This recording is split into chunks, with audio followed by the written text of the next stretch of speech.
Hi, this is Sheila with Conscious Conversation Central, and today is the Lion's Gate, August 8th, 2021. And I'm joined this evening by my two pals, the Gal Pal Posse, BZ Rieger and Lisa Flamino Resch. And I'm so glad that you guys are here this evening. So happy to be here.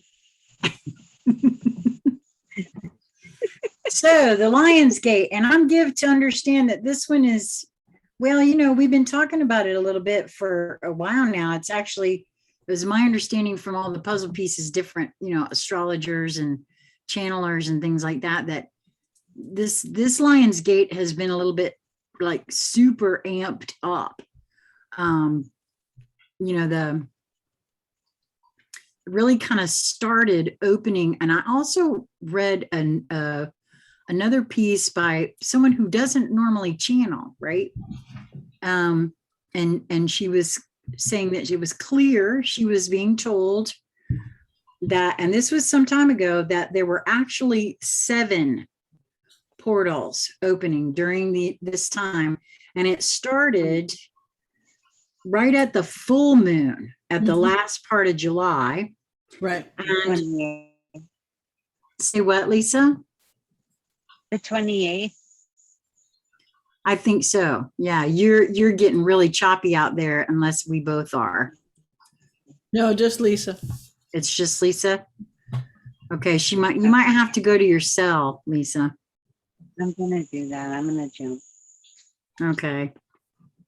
Yeah, because it was really robo. I couldn't really understand what you were saying, except that you said the 28th. Yeah, So, I think yeah. the 26th from that full moon, and then it goes past this, and today is also the new moon. And because of where we are in the sky and the frequencies, because of there's something beyond just big CMEs from the sun coming out. And of course you have all the linear stuff in this week with, you know, Assange and Ghislaine and Mike and the EMS, right? Right. Now, I guess I wasn't up on, so something's happening this week with Ghislaine Maxwell as well. Mm-hmm. Interesting. Okay. I think it's on the 10th. Oh, really? 11th is a court. Well, there's no such that. I'm sorry. I don't believe in coincidence. No. So that's kind of interesting. No, well, you can clearly see that it's theater that you're watching, and you know. But the most important thing about this Lion's Gate, and I mean, no, it's always the case, but now it's a Lion's Gate for the ages, for the eons, and with it being exactly on the full moon. What's on the new moon? I'm sorry, exactly on the new moon, which is new beginnings and setting that. So if people want to play with that, you know, and do those who are playing with us, you know, remotely in this energetic envelope because of YouTube shenanigans, that this is really a good time to take some moments, you know, and you can even do it afterwards because it doesn't have to always be exactly right on the thing, but to sit down someplace, go outside if you can, that's always good, or at least open the window if you're in the city and can't go out right this minute, and tune into Gaia and tune into you, your heart, and what is it that you want to create. There's no waiting. You know, there's this and that does not have to happen before you can play in that. You know, so you play in that, you play in the neutrality of that, of it's what you choose, it's what you're desiring, it's what you're envisioning, it's what you're calling forth and what's calling to you, you know, like on the wind, on the breeze, this idea, this vision, this, you know, something that you might want to try, or this experience you might want to have, or whatever it is, it's calling you. And so give it center stage for a moment. It may be in different things in different areas of your life, or like me, it's as we say, when you're calling up the horses, you go out and you give a nice deep holler, come on, and the horse is way out in the pasture, or turkeys or whatever it is, well, come on up. So you're being called by something or many somethings of what's next for you. And that may involve changing a job. It may involve starting a business. It may be stopping one and starting something else. It may be moving. It may be not any of those changes, but changes in your space as it is right this moment. But make no mistake about it, they're all very big changes in the works for every single being, happening right here in your own geographic landscape, right in your body, and then this body, and this and this and this, right? And then within the flow of your relationships, all different ones that they are, and flows in your relationship with your flow through the linear. So whether it's your family or friends or work or your business or a combination of those kinds of things, it's volunteer work, it doesn't matter what it is. Everyone's different, but those are all cohesive structures. Anytime that you put heart and attention and interaction with something, with just yourself, that's something that you are doing, or maybe you go for a walk every day. You don't go with anybody, you don't necessarily see anybody, but that's a flow, that's a cohesive structure. So you are interacting and you are creating that whole reality as you navigate through that. So that will change because you are unmistakably, irrevocably changing. And on this Lion's Gate, on this new moon, right at this is kind of like, if you were about to go in a race, you're on the starting blocks, right? And this is it. Well, I know for one thing, as far as what your statement about this is it, I do feel like that's true. I had a conversation yesterday after all the shenanigans that you referred to with Crystal Hemphill. And before we actually met in Zoom for the conversation, as we were, chatting back and forth in the private message window just prior to meeting, she actually typed to me, she said, I feel like it's go time. And she put it's go time in all caps. And when we got together, she said, when I typed that to you, she said, I just had that full body rush. And I received a full body rush when I read it. So I concur. And what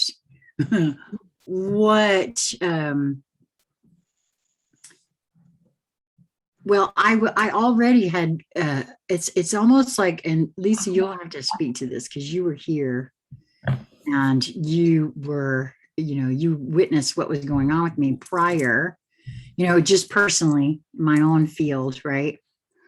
Prior to the shenanigans yesterday, right? It's like something, I hadn't really been feeling recording. I hadn't been nudged. I hadn't, not really. And I'd been just called to sort of be quiet in some ways, right? For the most part, over the last almost month. And then, I don't know, something switched, something clicked, something slipped into gear. I don't know, but it's like I spent all day. What was that like? It started Thursday, didn't it, Lisa? Or Thursday we went out and got my glasses, didn't we? Was that what we did on Thursday? Yeah. I think so. Yeah. So Well, it sort of started Wednesday into Thursday at some point where I just felt like the brakes had been taken off, so to speak. And I was being encouraged, nudged. I've got, I can't tell you how many recordings now, waiting in the wings to be uploaded. So, and I feel like that was a direct response of some sort, that, and why I felt like what Crystal typed to me is probably correct, right? I mean, because just my own experience of that. It's like I was, shh, quiet, take the nap. You're going to need the nap. You're going to need the nap. Kind of, and then all of a sudden, right? Right. And it's absolutely go time. And one of the things that you may find really fun, people may find really fun to play with is, okay, and if I know that and feel that and engage with that, but from a fully engaged frequency, with the heart leading, so it's go time. Great, it's go time for me to move and connect with what I want to do next, to hear the calling of what I want to do next, to watch and see however I may be called as this unfolds. So there's an activeness to the go time. It isn't sitting in a chair going, okay, I'll get the memo any minute now. Because that will be a very different go time unfolding for you. Because it's go time to you being in your mastery as a kick-ass creator bee. And so the propulsion, the frequency of propulsion that will come with you and propel you into that will be kind of enhanced and navigated by your intentional force. It doesn't mean that you need to know everything ahead of time. It doesn't mean that you need to, have a plan for everything, but it means that you have the intention. It's go time. Yes, I'm ready. And you may say to yourself, I don't know what I'm ready for, but I'm ready, right? Right. So it's that, so you're ready to move and you're ready to relax and someone says, oh, we need help now. Okay. I have no idea to do it, but okay, I'm going to do it. Right. That's different than saying, well, this will be great. We'll see how it turns out. Very different thing. And so that when you're in that energy frequency, the propulsion of the vibration is here. It's not going to be a comfortable one, because they're actually at cross purposes from each other. Vibration is, one is a moving forward, expansive vibration, which is what all of these go time energy is, right? So the energy of go time is all of that. And in that may be perception of chaos. In that may be perception of big things crumbling. In that there may be perception of uncomfortable and chaotic and rough and all that kind of stuff. Yes, but it's all going, because as these things come down and the dust clears, you can see it's all expansive. It's all going to expansion, expansion, expansion, expansion. If, on the other hand, you're not in a participatory way, even if that's in stillness, so make no mistake about it, being in stillness, being in the heart is completely participatory, because you can go from totally still to Mach 5 in an instant. And because you're in that place, because you're in that 0 point, because you're in that heart, you will instantly, innately know, and those abilities will be there when you need them to do that, right? But if you're thinking, well, we'll see what happens, or we're thinking of it where it's waiting, or someone, again, someone else is running the show, it'll make all those gyrations and currents and eddies like a washing machine. right? Right. It's going to agitate you. So that modus operandi can get spun right off of you. So I can feel a couple questions. Some of them are mine and some of them are others. And there was something that you just said that kind of made me go, okay, wait a minute. Because like, I know that like for some folks, like with myself, I'm open to seeing everything about me, everything that I do to stop me. And I'm moving always towards that which brings me the most joy in every moment, right? And I mean, that's just the way I'm moving through life on the whole. Now, for me personally, because of, the way I have lived my life, I am still in that getting to know exactly what does bring me joy. And I don't have still and yet an even muddily clear picture of, that old chestnut, what is my purpose, right? Or what do I want to be when I grow up? Either one of those two chestnuts, I don't got the answer to just yet. And I mean, I'm okay with that. I'm not lamenting over the fact that I don't know, what am I supposed to do? No, it's not like that, because I'm enjoying my journey of figuring out, first of all, what does bring me joy, and what do I want to move closer to, and is that experience something I really want to experience? So I mean, and I'm okay with and all that's participatory, and, right. Oh, okay. and expansive, and you can be doing that where you're actively running or moving or building or speaking or listening or conversing or whatever, or sitting quietly and you think, well, I don't know what I did today, sort of a thing, because you were fully immersed in so that's participatory. That's not saying, well, I hear the storm's coming, man, and it'll be interesting to see what happens, and I'm just going to sit here and watch it. That's completely different. I got you. Completely different energy, because it's left you and your participation out of the equation. Because you in the chair or or sitting on the stoop or whatever it is, you are changing. Forget everybody else out there. They've all gone. Right? The number of permutations of changing within just a few of your cells is astronomical. Then you put that in your all the, what is it, 50 billion cells or something in your body, right?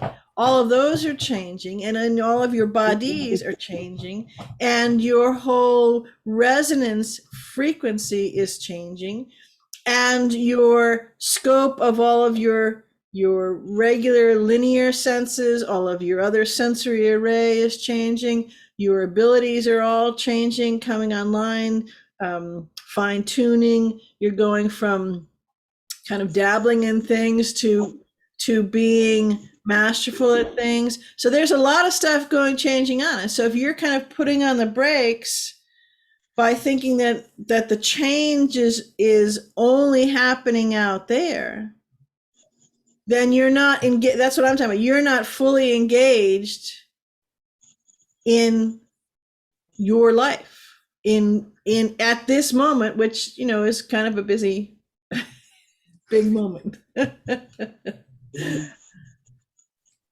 Yeah. Okay. Well, I just wanted to ask that about that for myself, because like I said, I know there's a lot of folks that are, they I'll be very clear. I don't agonize anymore about that myself, because I know But you're playing with it. No, that's right. But I'm just saying that I do know, well, and I've also been told that they're, um, when I say I've been told, my own guidance, right, has been to just move towards that which brings you joy. And so, okay, there's a lot of things that bring me joy. So, you know, Right. And so that'll show up in various different ways. Now, some things that may show up in where there are hard things, there are hard things that you're doing in that moment. It could be physically hard, it could be mentally hard, it could be taxing you in an emotional way, it could be, right, could be taxing different ways. And someone could say, okay, well, so that's not gonna, yeah, it is, because what you're moving through, what you're releasing as you go in the trajectory of that is bringing you joy. Mm-hmm. See, it's this, like, we have that's a good example of where we think, well, there's only this or that, right? So bringing you, because it's considerable that which you are. So it's not just a tiny little mono track of what would bring you joy and how you feel that, because you're bringing all of your senses, all of your sensory array, all of your capacity to bear. Right. And you're bringing all of you in to do that. Right. Now, I want to address something here, because I may have misunderstood a little bit about what we were doing tonight. So I'm playing a different game.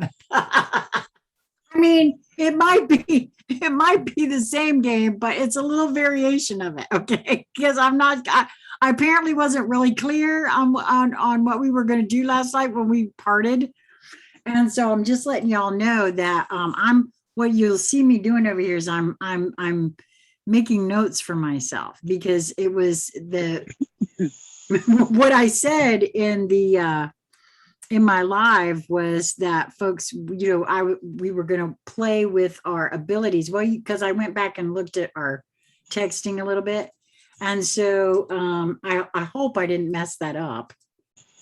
No, we can play with all sorts of, but this is part of it right now, because we're getting to the first part. Are you engaged? Right. And some of the beings that are playing with us right now, I think, are engaged, and that's part of the reason they wanted to play. So everybody's talked a lot about how this week coming up is a big week. The Lionsgate, the energies, all the lots of linear things that just happen to be happening right this week. Okay, great, right? But there's a reason for all of that. There's a reason that they all just happen to be lining up, not because there's something, okay, it's August 11th, so that's kind of sort of in the middle of August. Not really, because it's the 31st, right?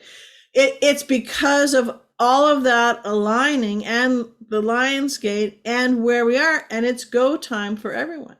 So if you haven't so far been participating, and so saying, like you gave a great example, saying, well, I'm not sure what it is that makes my heart sing, or I'm not sure, other than that. And okay, for most people, that's kind of huge, because they have not been doing that at all. They don't even know what kind of food they like without someone telling, right? So what I would love to play with their senses is, right this minute is a good way to start, is to tune in, do a visualization, if you want, a thing around that, where we go on a journey to meet. Is there something calling to us? And we go, whether, maybe depending on where you are, maybe you fly in the wind and hear something's in the wind. The wind's changing, right? And hear what's calling you. I'm up for it if that's what you're asking. I'm all, me, I'm up for it. And yeah, I think that would go smack in line with what I said. So I'm glad then. I just wasn't real clear if I said the right thing, but yeah, I just I know, like I said, I know that at least one being is playing with us, and So what you just talked about there, I think that'd be perfect. That's awesome. Yeah. So you want to do that? What do you Yeah. want to? Yeah. I mean, because yes, we can look out there, hey, there's a lot happening this week, I wonder what's going to happen. Right. And that's cool as a tiny part of, but if you've forgotten where you are, there's a lot going on in here this week, right? There's a lot interacted with me, and each me, right? Each of you, all of us doing this week. And it's more because it's go time. So this is think of it as the launching point, right? Of this, and it will enhance and amplify and this energy, the lion gate, and here forward. It's not getting smaller, slower, right? It's getting larger, more amped up continuously. And if you think like, data's coming in and things are being revealed, and it's all of a sudden this seems like the pace has been picking up and there's more stuff coming. It's slow as molasses. When that moment when your popcorn, the old kind of popcorn maker, and it starts going, and the lid starts going, and then all of a sudden it's like, right? Yeah. So we're at the, is the popcorn ever going to pop sort of a thing, even though we think it's going fast. So this will help us with all of that, and will already be in go time for us personally. And then when we're called upon by source to do these different things, because there's a whole lot of other people who have no idea that it's go time, and they don't know what's going or what came or where they are anyways. And they're going to really want to have someone who can help them. You know what go time is? Yeah, come on. Let's play. We can do this. Right? In addition to all the other things that are go time for you personally. And you and remember we talked at the beginning, your cohesive structure for the different parts of what you have created in your universe.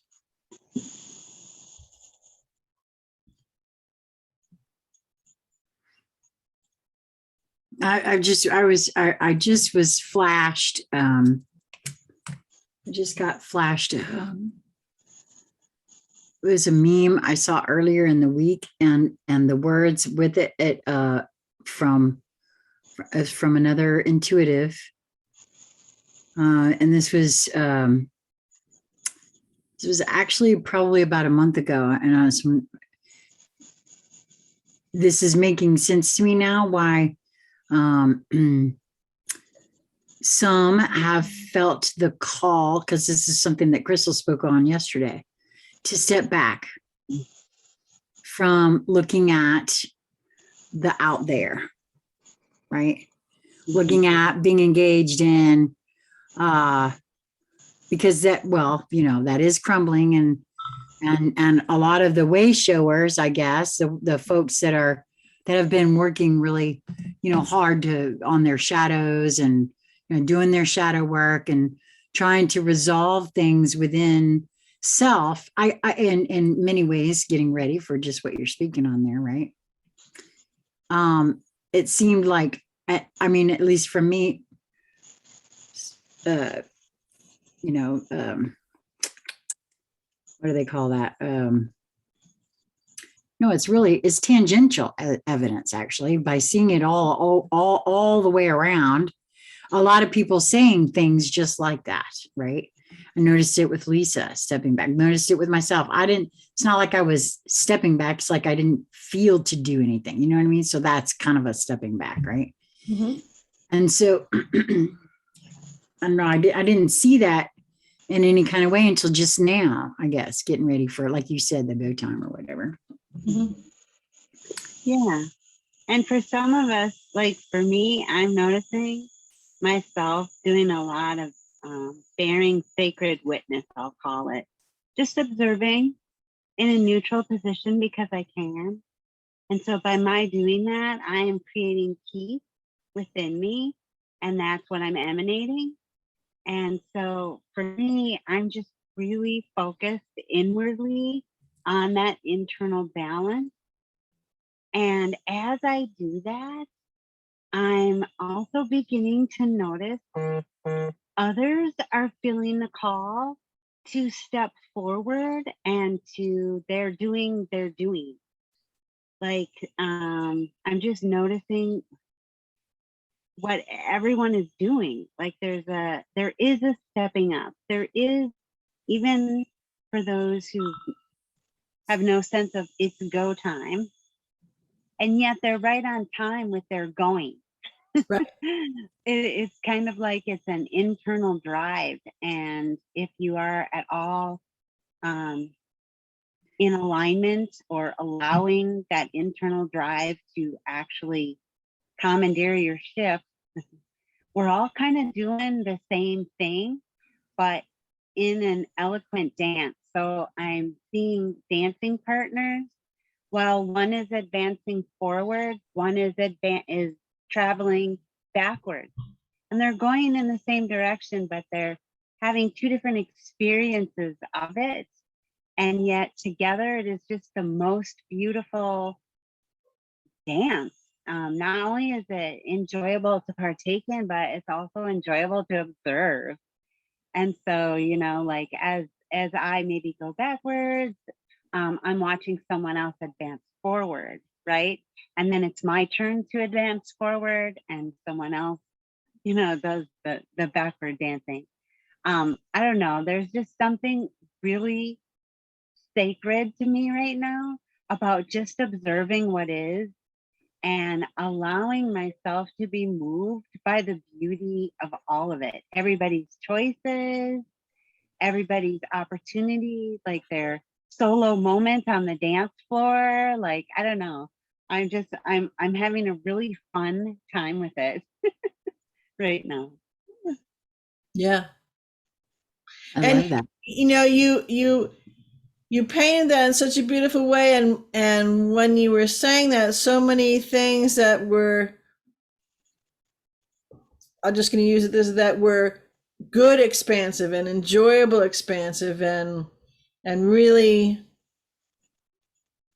excited to play with expansive things were coming in, right? I had videos being shown about that, but there were also some that were quote unquote bad expansive, like a bad experience, or right. And in that, because that's what I was talking about before, where we're moving in the expansive direction, there may be things that may be rocky for a minute. The camera shakes and, the car jolts a little, right? So as we're on our path, but we're still going in that expansive nature. And I had a moment today. I was at work and we communicate a lot by text. So when my text goes off, the button, that sound and feel in my pocket, I have to look at it, right? And so it was another being was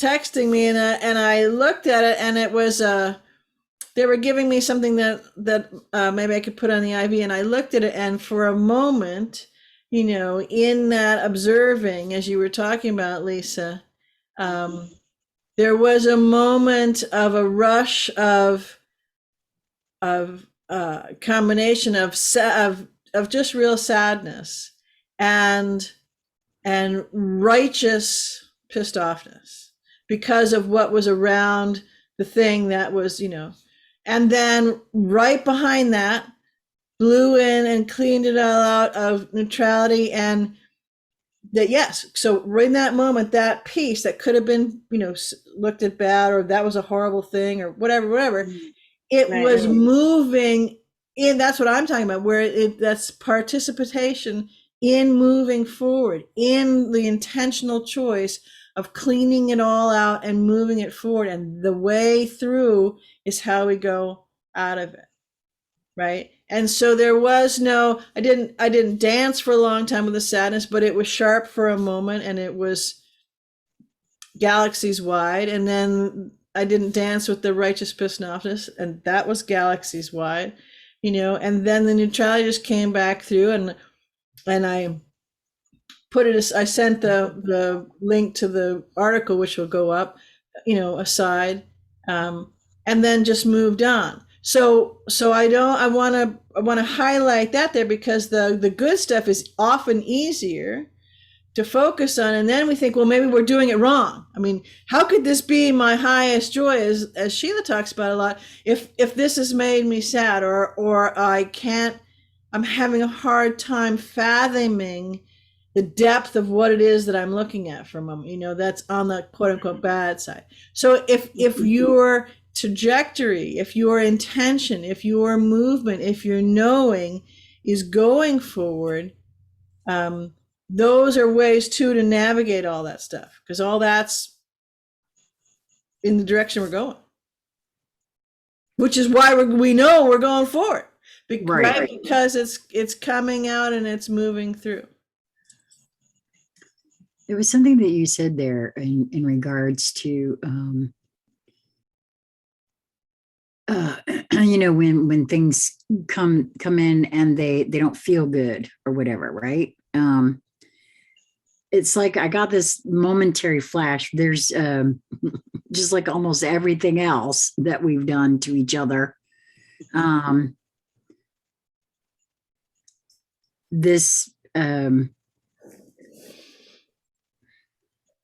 it almost feels like a no sadness under any circumstances. I'm sorry, because what happened was I was flashed the very first drug commercial that made me go, which was very early on, mind you, because it was and I'm sure everybody will recognize it when I say it. It was the little pill that was sad. And ask your doctor, because now the little pill is happy. And, it's almost like no sadness under any circumstance. If you got sadness, go ask your doctor, because that ain't how this works. You shouldn't be sad, because that's, I'm sorry, but that's the way it feels. I've experienced that myself. And I know that. So it's almost like now, of course, if you're continually sad and you're continually running away from it, and then, I mean, I guess the question or the thing I'm bringing out here for myself is, I know that's some of the stuff I was doing. I was sad because I was running away from me, and I was trying to push that away instead of seeing what's there and trying to get to the bottom of it and just allowing it.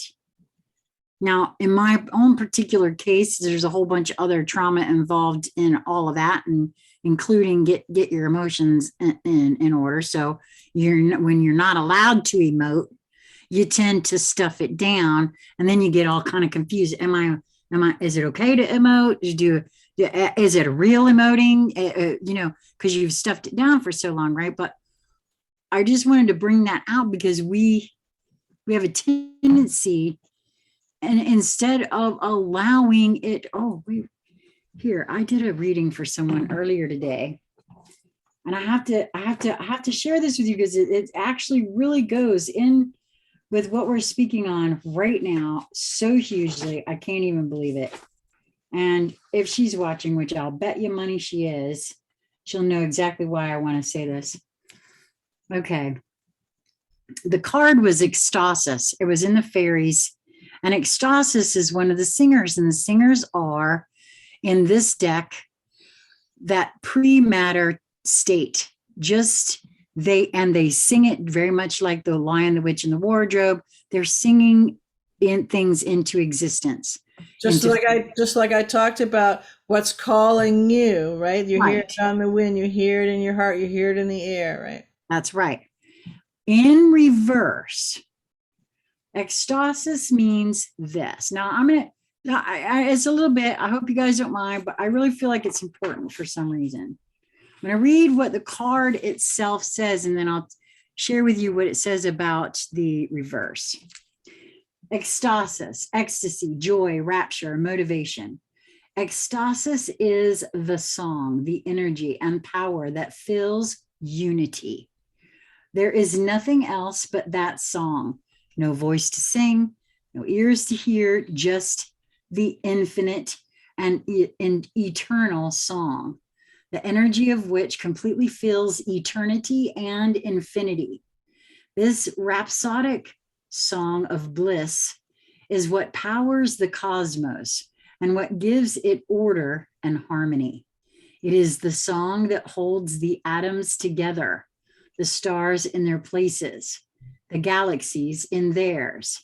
It keeps our hearts beating, and it is the love and trust that flows through them. In unity, there is nothing but the song, the outpouring of undifferentiated energy, the power felt in a mystical experience, the void, so often spoken of in spiritual literature, is not empty, but full, so full, there is no space between one singing and the next. There is nowhere to stand outside of unity and look at it, marveling. At the level of this world's reality and fairies as well, we have the sensory illusion that you and I are separate, that we are not directly connected, that what happens when a finger is lifted on a small planet circling the farthest star in the most distant galaxy does not affect us.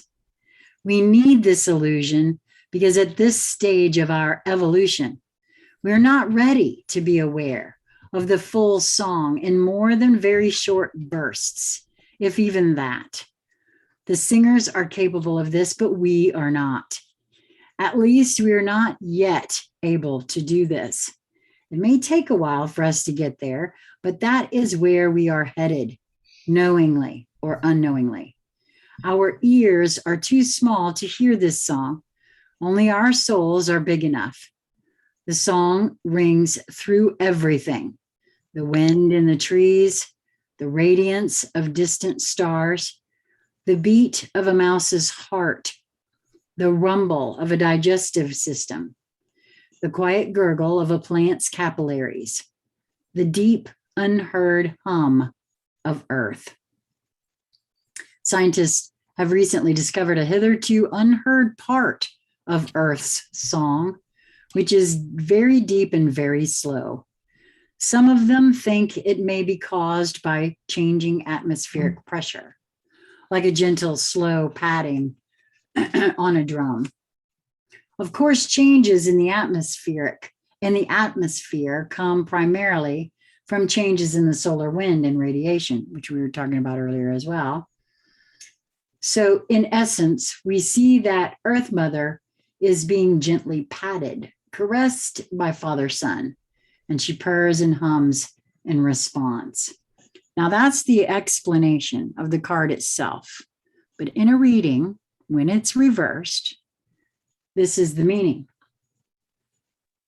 You may be feeling sorrowful or grieving. Remember that these feelings too are a part of the great song. They are a part of love. Don't try to block them. Don't try to deny them. Let them flow. If your song is mournful, sing it that way. Let the energy move. Let it run freely until it changes. That was the most important thing that I heard out of all of this for me today when I gave that reading. And I can clearly hear it in our conversation tonight. And that's why I wanted to read that. Because we have to allow those things, especially the ones that feel uncomfortable, to move through us. Because if we don't, and I mean all the way through, and I'm not. And there's going to be a whole lot of them in each individual being, and then how they meet everything that's out there coming. It's going to be a lot of it. Well, I mean, even within my own self, I realize that I still choke especially the tears for me. which anybody that's around me would say, oh my God, you mean you would cry more if, but no, I'm serious. So I just wanted to let me just finish this really quick. It's almost over. I hope I'm not boring you guys, but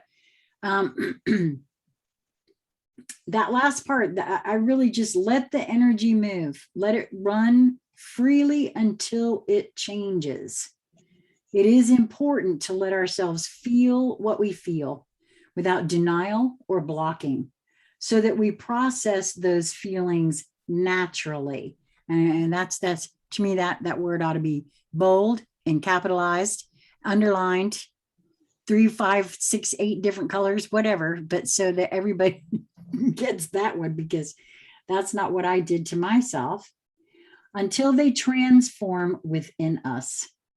Only by finding creative expression for such feelings may we complete their process and move beyond them. If life is not going as you wish, live it. And that is in all caps and a great big exclamation mark. Acknowledge it, express it creatively and appropriately, go through it and beyond it. Find the creative balance between wallowing in emotions and denying them. We can accept and gradually transform our feelings. The saying, this too shall pass, it is true about everything, all of our joys and all of our sorrows. Live it and let it pass, so that tomorrow can bring you new life, all the deeper and richer for what you have passed through. So I got a feeling I had that, because this is a very impromptu reading. I was not expecting today. It was not planned. And I always feel like any kind of reading I get is not just for the person that's asking for it, it's also for me. And so, wow. Thank you for letting me share that, because I really think it just got flashed in there for a reason. Mm-hmm. Wow. Yeah, I've really begun to see sadness and pain and that kind of thing in a whole new light. Not as something to be resisted, but to be honored and cherished. The ability to feel so deeply and to empathize and to have an emotional response, to me, is a privilege and an honor. And so I want to respect it, and to deny it and to suppress it is not to honor it. And I don't know, there's something about allowing myself to see all of me and not repressing any of it just because it might feel painful or sad, or the things that, we want to run from, hard, scary, whatever it is, makes it larger. And now it's something that, is chasing me around. I give it power to affect me. And when I just see it for what it is and allow it to be, it has no power over me at all. It just is just another facet of me. And then I marvel at me. Yeah. Okay, so let's play with all of us. All right. Bring it in, BZ. Hook us up. So if you have a rock nearby, or a piece of wood, or something that's natural, or just a wood floor, and if you want to close your eyes or not, but I'd like everybody just to sit in some way that's comfortable. And first we're going to ground and triangulate into Gaia, and into the great central sun. And then we're going to go play on the wind. So take a nice deep breath and breathe in through your heart. And as you're visualizing, you're breathing in and out. You're breathing through your heart. You're not thinking of breathing, you are breathing through your heart. And as you're breathing nice and deep in and out, feel yourself grounding, grounding, grounding, grounding into Gaia. And feel yourself going deep into Gaia, whatever feels appropriate in the right place for you. I always see myself going 3.69 miles deep into Gaia. And as you're doing that, you're drawing up from Gaia. Feel what you're drawing in from Gaia. Let the words or the feelings flood your being. And fill in your heart that energy from Gaia.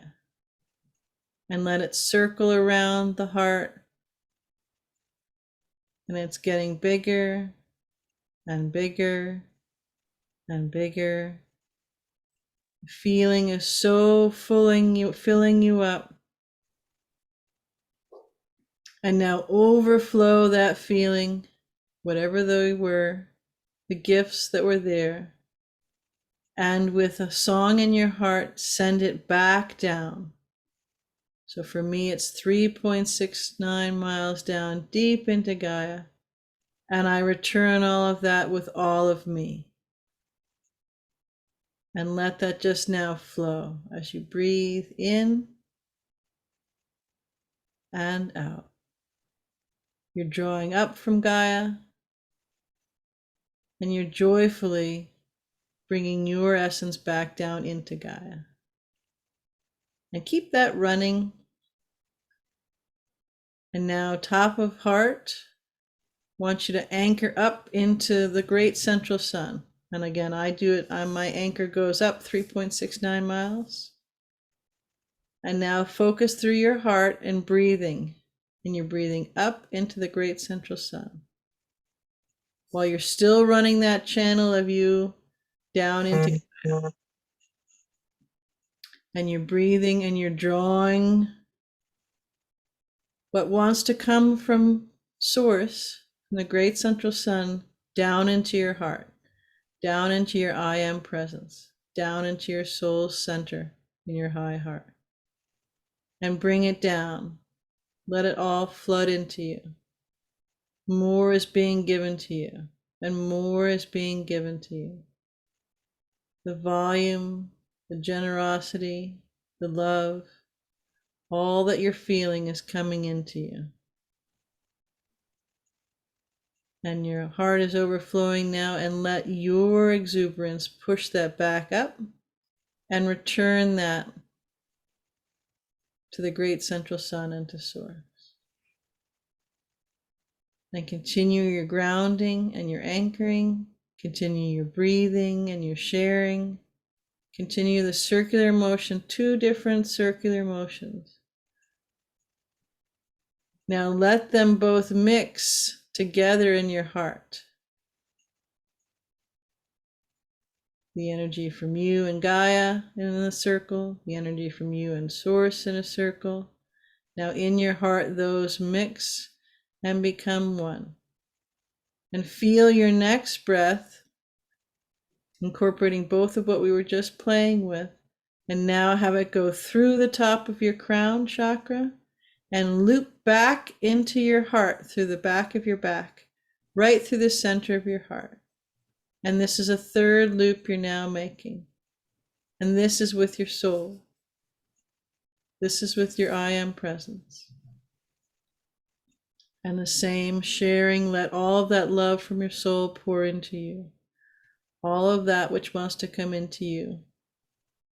Pour in. Focus on that.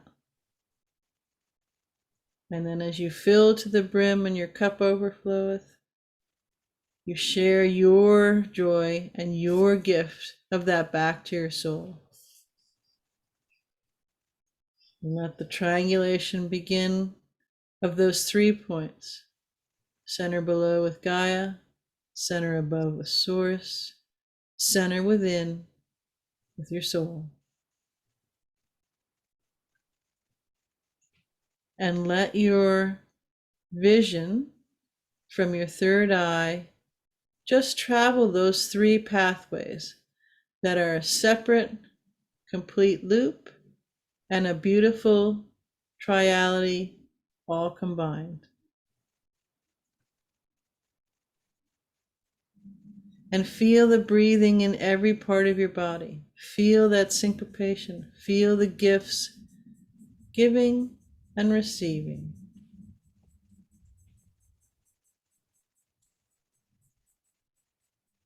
And let your being become aware of where you're sitting or where you're standing as you continue to breathe. And feel into and have it join you, the place where you are, wherever you're sitting or standing, inside or outside. You encompass that entire space. You fill the entire room. The triality of you fills that entire room. Continue to breathe, and now you're outside of wherever you were, and you're filling that whole space. A mile in a circle, above you, below you, all around you. 10 miles above you, below you, all around you. Your whole section of the geography of where you are. So on the West Coast, for me, the entire West Coast, I encompass all of that. Your whole country, wherever that may be. All of Gaia.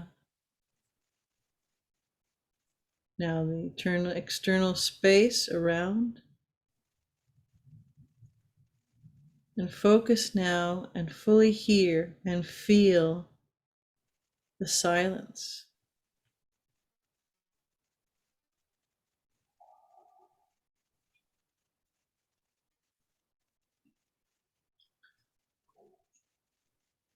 And let your heart beat with the silence. Let your heart's brain, different than the brain in the top of your being, recognize and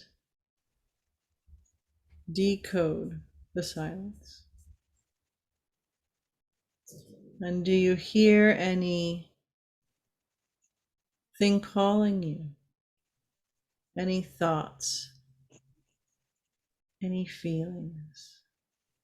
Any videos coming in? Any pictures? Fragrances? And continue intentionally to have that triality going, grounding into Gaia to your heart, anchoring up to Source in your heart, anchoring through your soul and yourself in your heart, and the 3 combined.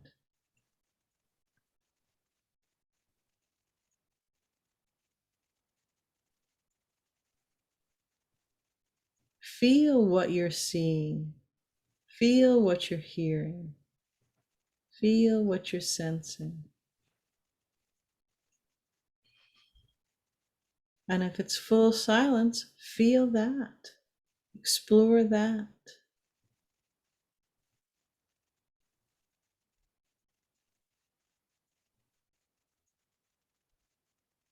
Feel the expansive capacity of your chamber, your high heart chamber. And step within that. Have all of yourself step within your high heart chamber. Your mind, your heart, your body, your feelings, your senses. and breathe there. What do you feel? What do you see? What do you know? Feel the knowing.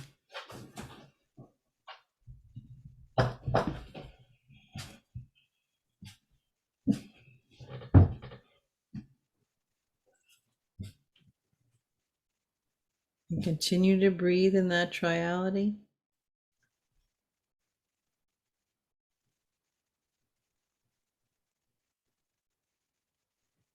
What gift would you like to share with the high heart, with what you're experiencing, with who you're communicating with? What gift do you want to give the silence? Or what's calling you? Or what's on the wind in the song?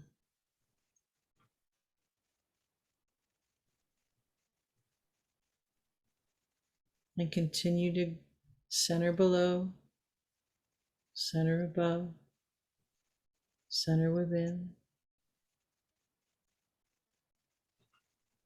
Feel that coursing through you, center below to Gaia, in a big arcing loop, from Gaia to your heart, center above, in a big arcing loop, from the great central sun to your heart and source, center within, in a big arcing loop, your soul into your heart and to you. Feel that pulsing. Feel and see the colors. What is the gift that's being given to you? Will you accept it?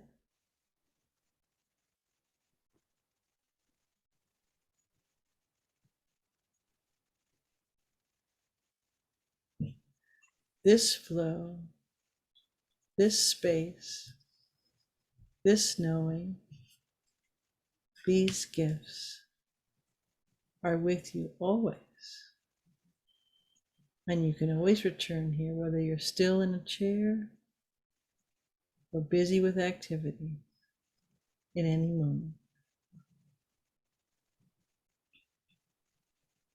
And as we start to come back, bring the clarity, color, sound, sensing, knowing, breathing, hearing, aliveness, being fully back with you.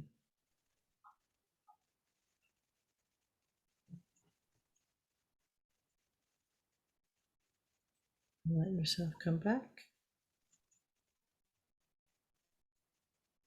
here and now.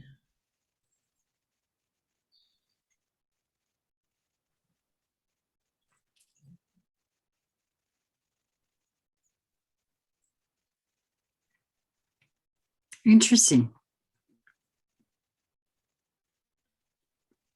Lisa, you go first. That's my favorite state of being right there. That feels really good. That is my favorite meditation, and I do that daily. It was kind of funny because at one point I went away, something happened, and I came back and I felt like, oh, I've been sleepy. You know, wake up, like I had a wake up moment, and I could track Beezy's voice again. So I don't know, because I have no conscious awareness of what happened, but like I left. So right before that, I was feeling a sensation of movement. And so there were just, you know, my normal colors, but this was an intense movement, like very specific. I felt like I was traveling somewhere, and the closer, and so I'm saying somewhere because it felt like it had a destiny. I don't really know, and I wasn't asking to be seen. I just was feeling my connection. And I feel like when we were getting close, I feel like I was on a guided tour there. I don't know what I'm saying, but I approached like lights. So from a distance, it looked like lights, but the closer I got, the more it was smokish. And it was green at first, which I thought was really interesting. And it felt like Aurora Borealis a little bit. And the more I just sort of watched the show, if you will, the colors morphed. And at the bottom, I want to say see, but that's the wrong word. I could sense and feel a scene almost of action, like I was brought in over treetops, and I could only see a certain part of the trees, or not see, because I didn't really get a visual. It was just the visuals were that smoky color, but lots of shadows. And if I just blurred my eyes or like let go of trying to see it really good, then I could get a sense of feeling of it really good. And it felt like a scene to me. And it felt like I was watching a bunch of busy stuff. And some of it did look like smoke, like, maybe there was a fire. I don't know. But there was a lot of action, and maybe all that smoke was just to signify to me a lot of agitated energy. I really don't know, because I haven't had an experience like that exactly. But so that was very interesting. I feel like I went and saw something. Of course, I don't know exactly what I saw, but that was really different for me. Cool. Yeah. Well, I started smiling partway through what you were saying there, because I was like, oh, wait a minute. Now that's very interesting, because I too got a lot of that green that you were talking about. And I had the exact same sort of reaction or feeling to it, that, because it was very, in my case, it was very vivid at first. And then it sort of, does that morphing thing that you were talking about. And and it brought in more of that gold and red, mixture that I get sometimes behind my eyes. And but I also, I mean, gosh, there was for me, there was so much I got. And because of the way that I know what's going on, at least with Crystal Hemphill, because she and I have really, our telepathic connection has really grown strong. So I'm not quite sure what is happening with me over here, whether I'm getting, telepathic messages from Crystal, because I actually had a little thing I drew down here. Almost looks like the letter T, but it felt more like if you think of a I know this is going to sound really funny, but it felt like and looked to me like the back of a wooden chair, that, you know what I mean, that you couldn't see the actual chair portion of it. It was just, but it was shaped kind of differently. I don't know if that's making any sense to anybody, but it may, if it, and it may not be Crystal, maybe someone else. I don't know if the folks that, because I may, again, the way I describe this play for folks, we may be having like more than one sort of kind of game going on here. Yeah, no, that's interesting. I'm going to say this because as you're saying that, remember I told you I went somewhere and I came back. So I had the sensation of waking up, right? And so I was reorienting, like waking up, and I felt the chair, my chair that I'm sitting in, but it felt different to me, right? And it took me a minute to reacclimate to where I was and what I was doing. We're in Zoom. I'm meditating in the gazebo. Like it took a few minutes for me to ground into my body and what we were doing. And when you said the chair piece, I felt like I was sitting in a wooden chair. Okay, we've had those chairs that were made, and I know there's a word, they're like ergonomic, but they're made out of tree. Mark made one, and we were sitting in them when we were on the land there. Right. And it's a way that you're sitting in the chair itself. It doesn't have a back, but you feel like it does. You feel supported in your back. Anyway, this chair, at first it felt different. Then I felt like I was sitting in a wooden chair that was different. And then it took me a minute to feel the chair that I'm actually in and go, oh yeah, I'm in the gazebo. Because I felt like I was outside in a wooden chair. Anyway, so I mean, I don't even know if that relates, but it popped in when you mentioned the chair. Wow. Well, because of the way, because of what I said in my Facebook Live before we came on together here tonight. Okay. I added the intention when BZ led us in that meditation to just be open, and I would experience whatever was presented, again, keeping in mind what the game is, right? So just picking, because again, I was just like, let's practice our innate powers, right? Our innate abilities. Right. So I was just trying to pull in everything that I was experiencing. Yeah. I had that chair piece pop in. I had the green, for me, it's very flowy, like smoke or fog. It's also very foggy like sometimes too, right? Mm-hmm. But interestingly too, almost the very moment, and I haven't had this in a while, almost the very moment that I got myself centered enough, along with the green mist sort of, or, fog presented itself first, followed very closely behind the red and gold. And then, of course, the chair too, but there was also this very bright, this is one of the very first things that started happening to me once I started Reiki. And I've shared this before, I would have this behind my closed eyes, a light, a singular, very bright light show up almost always in the left eye first. And it's just a light. And it's just sitting there. And it's white.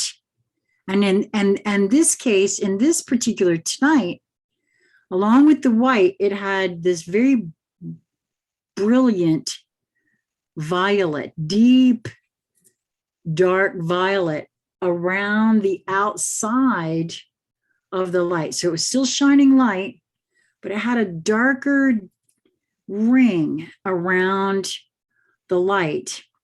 And it sat right here. I mean, just like almost right here, right in front of my eye, right? And it didn't do the thing that it normally does, which is like a lighthouse.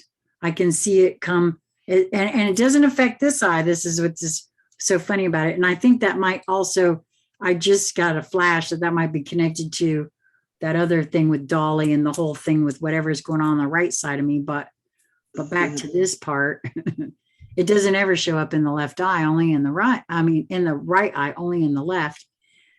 And it didn't do that beacon lighthouse thing like it normally does. Mm-hmm. It just sat there, and it was almost like it was swirling this way, which is different. It's never done that. It didn't show its light out anywhere else. It just hung right here, right in front of, like it was eyeballing my eyeball, which is kind of odd, but it didn't have I wasn't fearful. It didn't feel fearful. It didn't feel like I didn't feel anything from it. Just there, right? Was it calibrating with you? Perhaps, because what was very interesting is that, again, it didn't didn't do that thing, because normally normally as normal as any of that sounds, but right, it was like it used to be like, you have your lighthouse, and as your light bulb is going around, because it would shine in my eye, and then I could see it shining out that way. And then it would come back around and get this eye and go that way. And I was like, okay, well, what's that about? And I still don't really know, but I had to describe it because it was so different. And With the violet flame was around it? yes, with the violet, deep, deep, deep violet around it. And no, I'm saying it sounds like the violet flame was coming. Yes. Well, I guess that is very possible, especially because it was such a brilliant white in the center of that light. It was just very, I don't know. I had the feeling like if it had been the deal where it's shining in my eyes, it would have been very, very bright. I also had this impression or feeling of, which is kind of interesting because based on the conversation that I had earlier with the reading that I did about the rays, about, rays, right? And I had these rays of light being shown, again, not in me, not within me, but sort of over here to the left. It's very odd. I'm just now realizing that my right, etherically, I don't see very much out of my right. I only see very much out of my left. So, or at least that's the way it feels to me. There have been times when that light does finally cross over into my right, and I can see it like in the center of my vision, but it's usually over to the left, which I'm sure means something. And I'm sure it probably means something just for me, but you know what I mean? So, but there was also very distinct light rays at one point, right? And different colors? Well, I want to say yes, but they were very quick when they flashed, and they weren't as it was more, it wasn't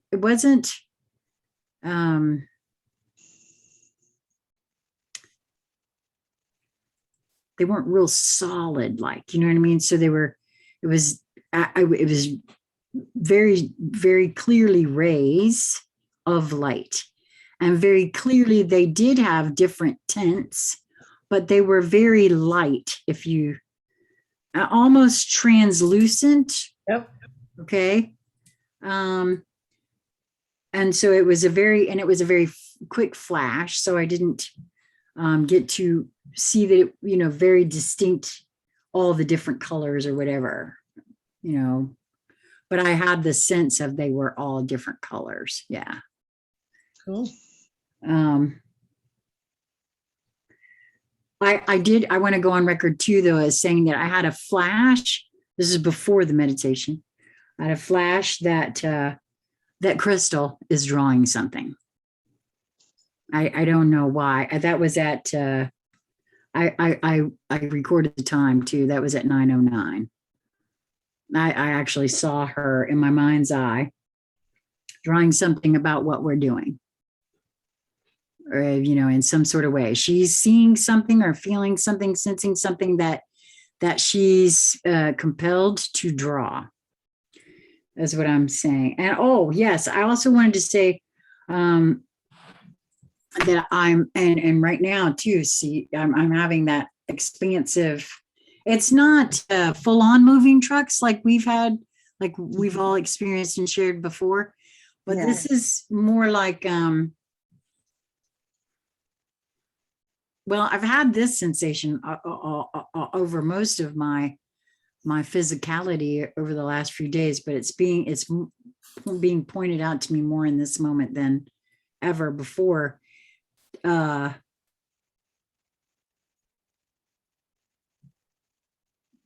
the expansion, all the stuff that's going on with my muscles or whatever, it just feels very intense right now. Like I'm very aware of my body and the different muscle groups that have been that I've been activating, I guess is what I'm saying. Mhm. So, Well, that's part of the journey too, was to breathe into all of you and to feel all of it. And, instead of thinking about the meditation, you were thinking about breathing and just, okay, oh yeah, breathe. Okay, right. It's all up here. It was all down here. So that's going to be different. For me, it was interesting when I did the part where I was going into the, towards the middle of it, into the heart, and there was full space, stars and planets and, within there. And then it's almost like the ship, so my Merkaba came turned back around and landed within, and then it was connecting from a localized space to all of that. One of the things that I wanted to do right now is have all of us, and so all of us too, just to center again, close our eyes for a moment, take about a minute, and just are we getting is anybody in the group sending us information, sending us a picture, sending us an experience? Are we picking up on any of that?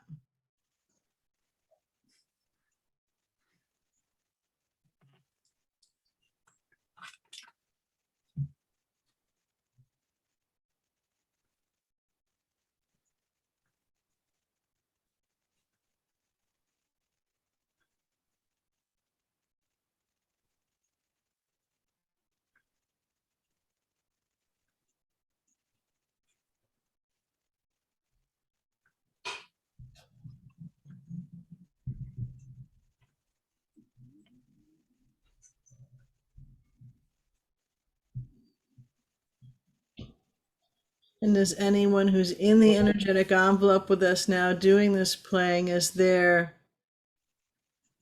one word that they want to send through to us?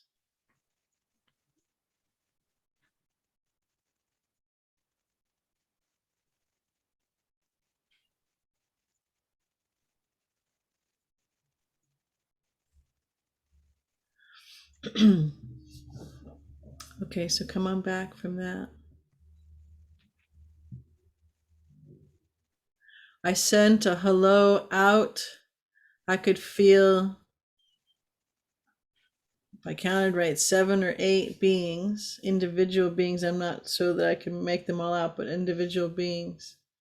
Because I wanted to make them out from a feeling and not I'm like, am I thinking who that I think that is, sort of a thing. So I let that go. But I sent the hello out, and I distinctly felt one very big and demonstrative smile, as in a bright smile, having fun doing this. And then from another, I got that they were really liking taking this kind of play to a new place for them.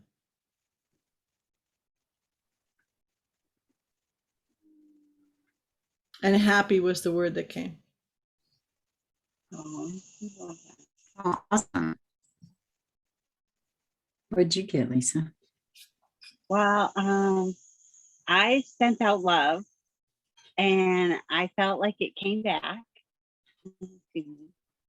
And so then I just kind of went blank to see what would come. And I saw a large rectangular table with a person. It looked like but it looked like I was looking down at a table.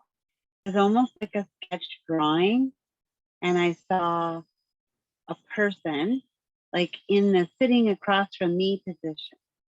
Next, I just saw the table and one person here, and then I saw another person here, and then this person left, and there was still just a person there, and then the table disappeared. And so I just sat there, and then there was like movement. So like I would say in the bottom half of the screen, maybe I feel like somebody was dancing. I had like sort of a hula swishing feeling in my hips, like I wanted to hula dance a little bit. It was just a little jiggle thing. And so I thought that was funny. And then you asked for the word, and I heard the word love. Cool. And that's That is what I cool. Okay, so please, I am really hoping that somebody was sending me a visual of a shoe. I'm just really hoping that I got a visual of a shoe, because Tell that's us what about the shoe. What did it look like? well, okay, so it was a drawn shoe. That's that. So it was Like an illustration of a shoe. and I was trying my best. Okay, it wasn't that kind of a shoe, but So it was, are we back in the 70s or something? well, yes, okay. Fashion clodhoppers. Well, yes, actually, we are in the 70s. And we are in the 70s. And at least I am right now. And no, but yeah, it's probably 78 degrees out here. no, you're right.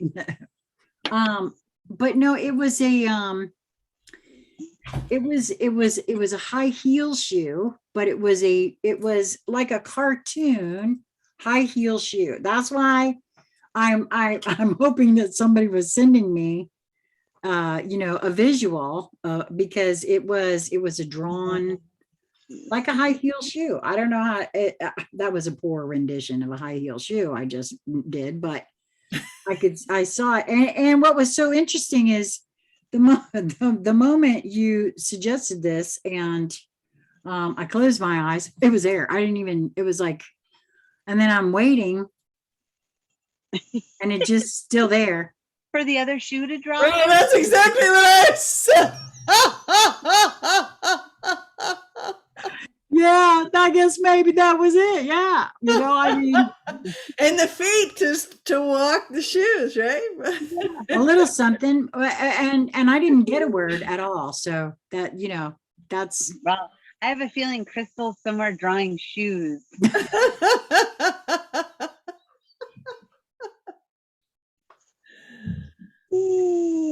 Maybe at a table.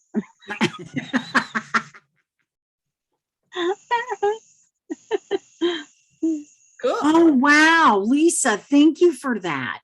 Uh-huh. You know what? No, the chair I saw, Uh-huh. I got it now. Well, see, now I'm doubting myself. I went to doubting myself. It's almost like I saw that chair at Crystal's. Oh, okay. Remember, we went, but now all of a sudden I'm doubting myself, and I'm thinking, well, wait a minute. No, her chairs weren't like that, but yeah. So maybe that is what I picked up. I don't know. We'll see. That's pretty interesting. And when Lisa said she went to a table, sat down at the table with one person who was first there, and then someone else came, and then the person left, the other person was there, the table left, the other person left, and she just waited, right? Did you sense anybody out sense anybody around in your kind of view of the energetic envelope and beings that were here? I always feel like it's crowded up in here. I've always felt like that whenever we record. But I always wrote it off as, y'all's teams up in her, you know, because y'all are in such close contact with your teams. And, you know I got one too. So You're disconnected, but you're still no. animated. So No, I know I'm not disconnected. I know I'm not disconnected. I now fully stand in the fact that I am so uber connected that I didn't think I was connected at all. Because my connection is so different from the way that yours too is described to me. The energetic envelope, even before others who want to come play in it come in, is actually very full. Yeah, I'm beyond just the 3, 6, 9 right teams. No, I feel that's true. Actually, I know that's true on more than, it's even more than just the etheric level. Actually, there's more. Yeah. So yeah, I know that that's true, but I don't know if it's because I don't get a number. I didn't get a number. And I kind of feel like it's always full whenever I'm with the two of you anyway. So I didn't even try to feel into that, to be honest with you. So no. Cool. Yeah. Wow. Well, I'm really, this was really cool. You know? Uh-huh. And that's part of, so people can do this in their own way. That this is part of being intentional about it's on, right? So out there, in here, all encompassing of you, how you interact with out there, and the out there on, non-local out there, and out there on other realms out there. All of a sudden, it is burning up in here. I am not lying. Well, I know that that's been something that, I've noticed, and Lisa has too. When energy starts moving, I'll go from sweating my ass off to freezing the next minute. Right. And for those of you out there that want to say, well, you're old, you're going through menopause. Nope, sorry, no cigar. Went through menopause 30 years ago. That don't fly. So, no, sorry. It's a long one. Nope. So anyway, wow. All right. Oh, I also want to share on camera too that again, this was before we started our meditation. Just before I had the vision flash of crystal drawing, I got that clicking in my right ear again. And when I say clicking, that's different. It's a different kind of clicking. It's almost like, can you hear that? It's like that, but it's very specific in my right ear. Well, it could be a form of either a dialect of some kind, or channels opening or something. Oh, one thing I did want to say, when you were talking about the green mist, that the video that came in for me is that you were walking through the veil, the chamber for your high heart, for your small space high heart. Ah, very interesting. Now that feels right. All right.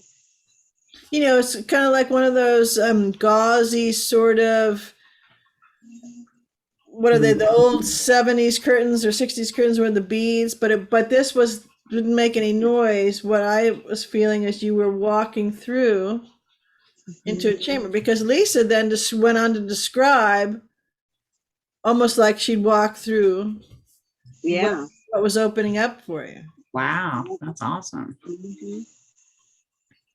Yeah. Well, you mentioned something else, VZ, before we leave that I wanted to kind of touch on if we could, and that is the the CMEs from the sun. And I got to tell you, yes, CMEs affect us all. That's the truth of it. I know for me, when I started keeping that pain journal and happened to notice that my pain level was excruciatingly high during CMEs, during active electromagnetic fluctuations on the planet. Well, when we had that CME that actually contained what they call a magnetic crochet back Right. around the 1st of July, I think it was July 4th, actually, that came in. And I learned about what that is and what it does and how it affects the earth immediately. It's not like the other sort of CMEs because they take a while with the solar wind. Yeah, it's not buffered at all. Magnetic crochet affects the Earth's magnetic field immediately upon it leaving the sun. What I was shown is it's almost like the spooky action at a distance kind of thing. And it's because there's very little space between the magnetic fields because they affect each other even that far apart because these are huge celestial bodies.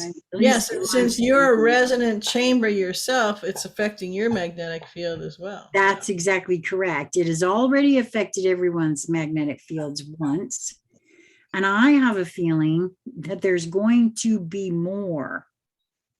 Oh, there's going to be, so much more of everything. No, you're right about that. But I mean of these in specific and particular, is what I'm saying. And there's a part of me that is kind of wondering if that's not got something to do with some of the, because, like you just said, we all have electromagnetic fields too.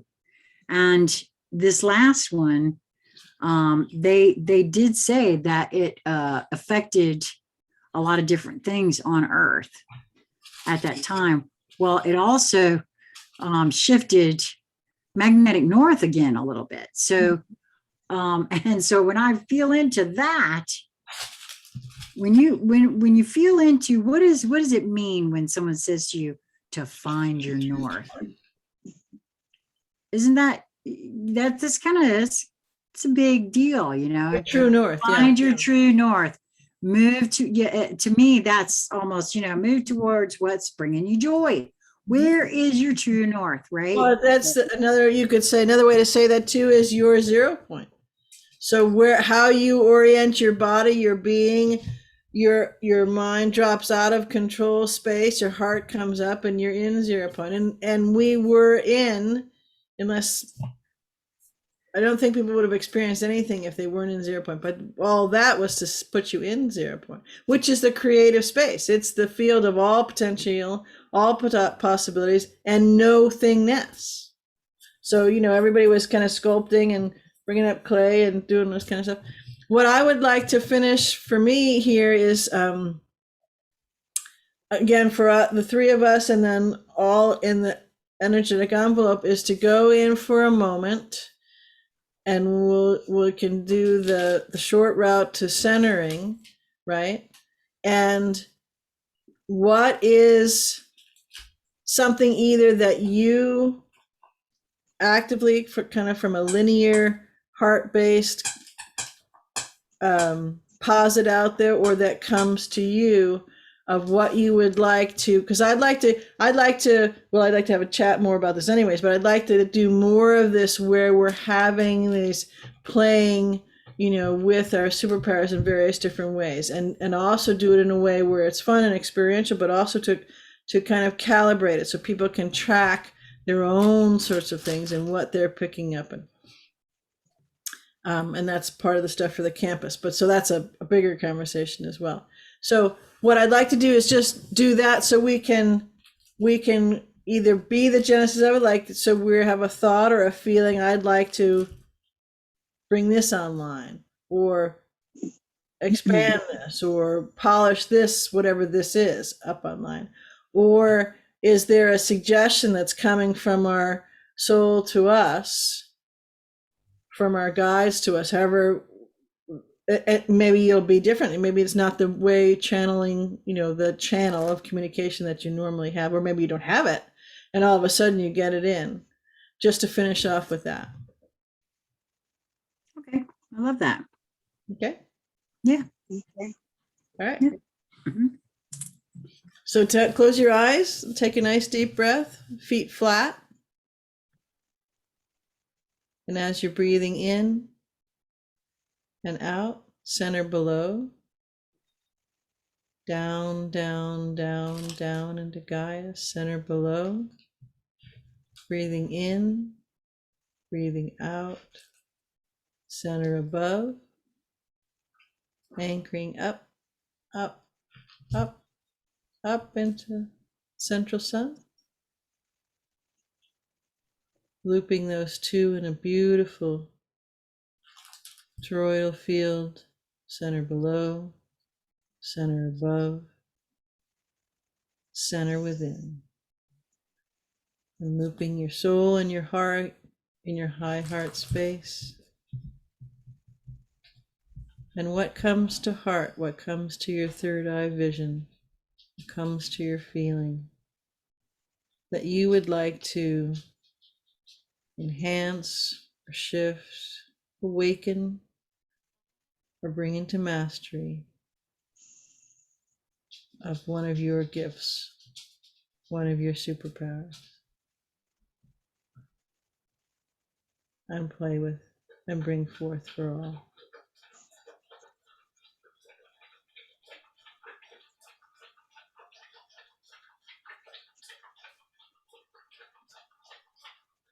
Center below, center above, center within. Deep breath in and exhale, and come back.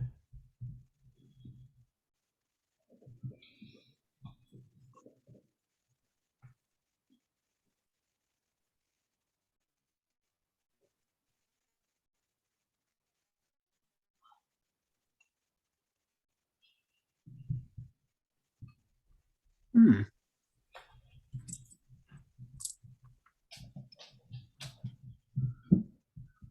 So I guess I'll go first, because it's still there even. The only thing I've got is one lone voice, and I can't tell if it's mine or Crystal's. Now that's very interesting, because it's still going, actually, even so.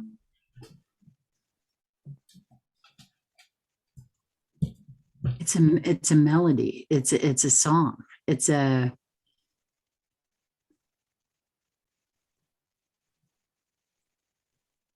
yeah. I can't tell if it, and maybe it's not either one of us, but it's female,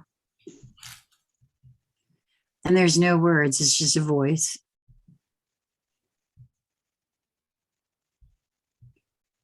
Yeah. Okay, so I don't really, I'm not, of course, I love music, I love to sing, so I'm not quite sure what the message is in any of that, but it's very interesting. It's sort of a,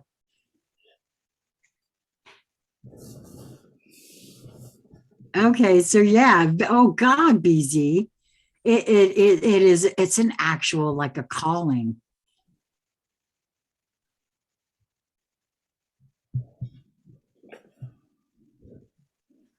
Wow, it makes me want to cry, because it's almost sort of haunting.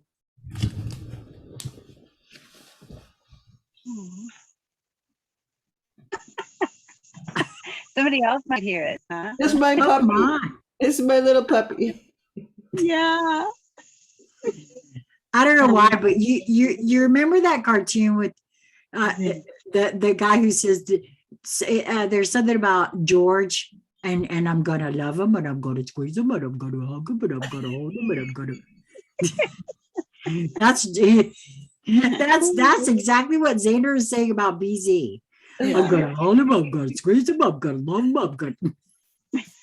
So tell us about your song calling. Yeah. I don't know what it is, but it just feels like, well, I think there's a part of me that does know what it is, and I just don't want to admit it to myself, and I'm not quite sure why that is. So okay, well, we can play with that later, another time. Well, I think well, Crystal and I have talked about this. I think that the some of my next steps may involve my voice in a different way. So that could be part of what this is about. And so I don't know, we'll see. Very interesting though. So beautiful and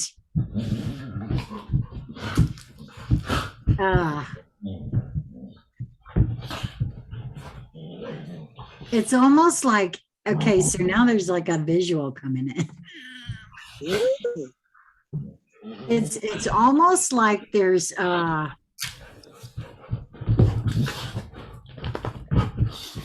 wow, I don't know if it's an elemental that's calling me or a fairy or an elven or it's something, and I see a light. I'm seeing it right now, and it's like it's like beckoning me to come on, let's go,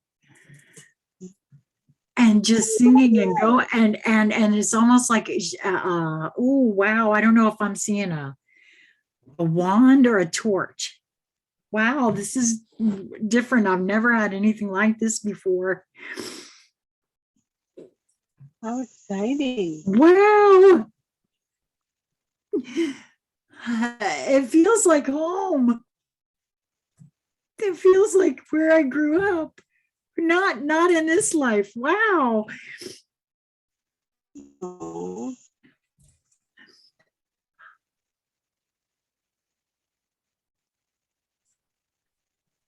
Wow. I don't know. It's just so beautiful. And I've not experienced anything like that before.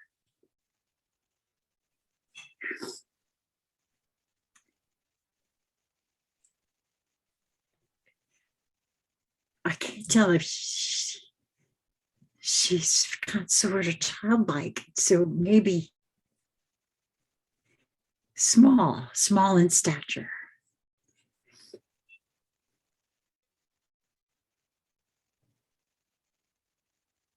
There's a light further in the forest. It's like a forest that she's running into. Who is that? I can't tell if the song is actually coming from her. That's just like, I just see. So she's in an enchanted wood.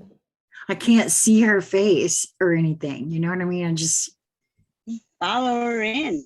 Yeah, there's magic in there. Beautiful, vibrant magic. Wow. Be with her.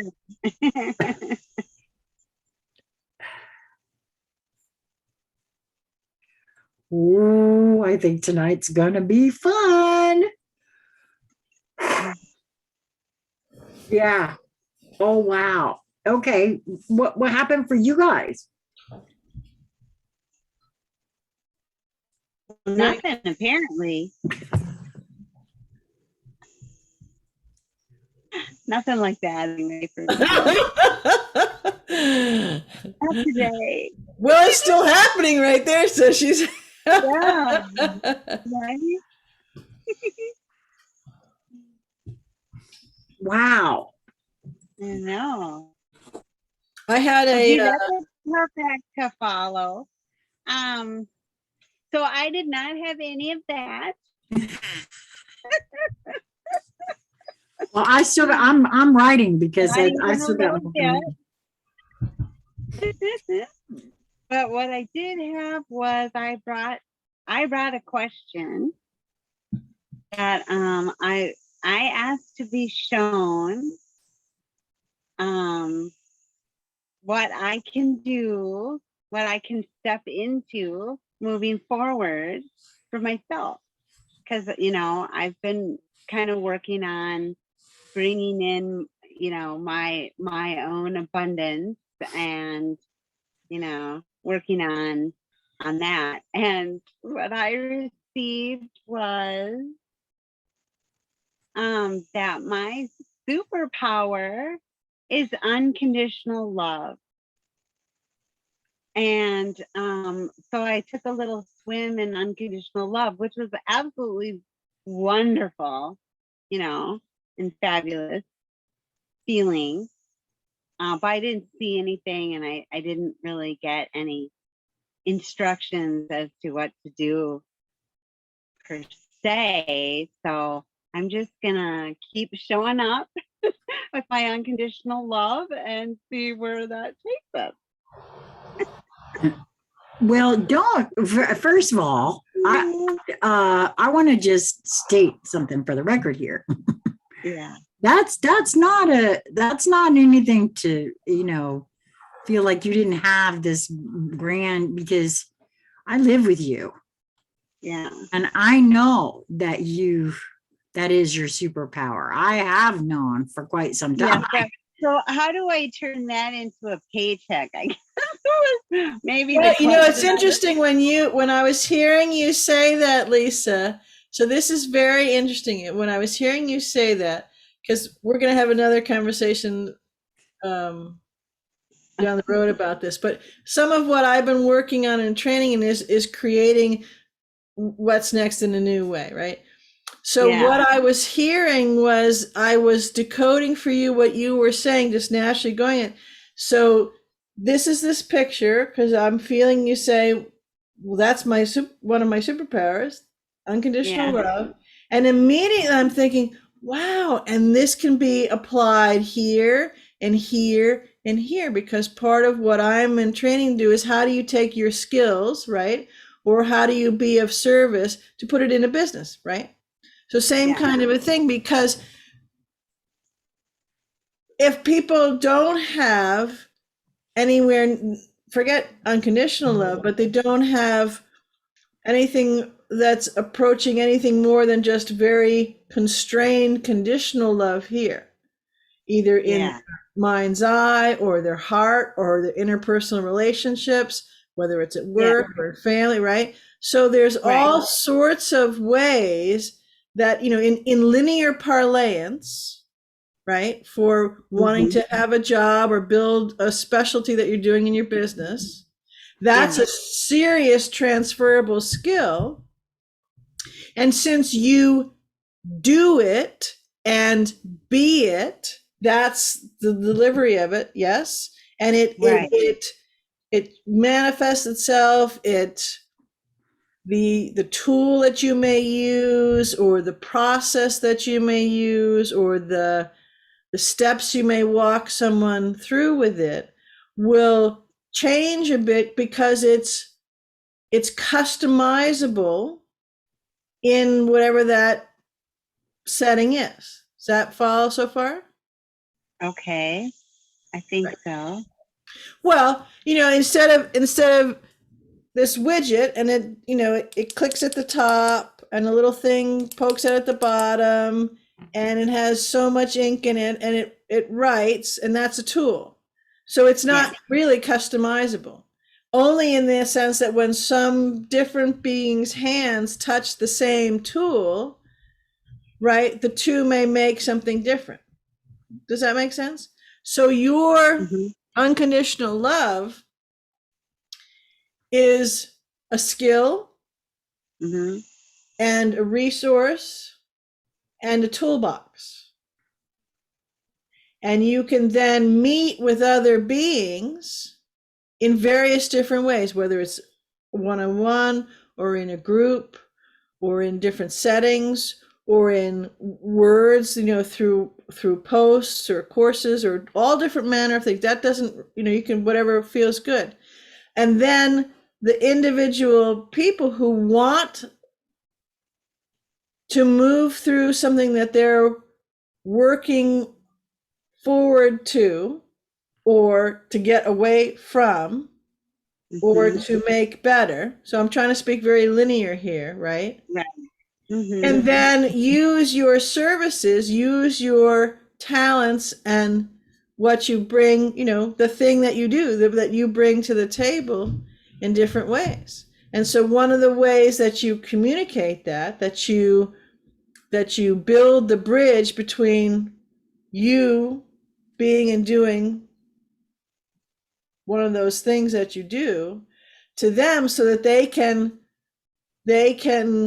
have a sense of, because it's all about them, what their problem is, what they want to achieve, right? Mhm. And so if you can put it in a visual way, in a written way, different ways, so that they can get a sense of how that would be of service. It's a thing that they can avail themselves of to bring themselves what they want. They're the active part. So now you're customized. That's what I'm talking about. Customized. It doesn't just have different things. So you can.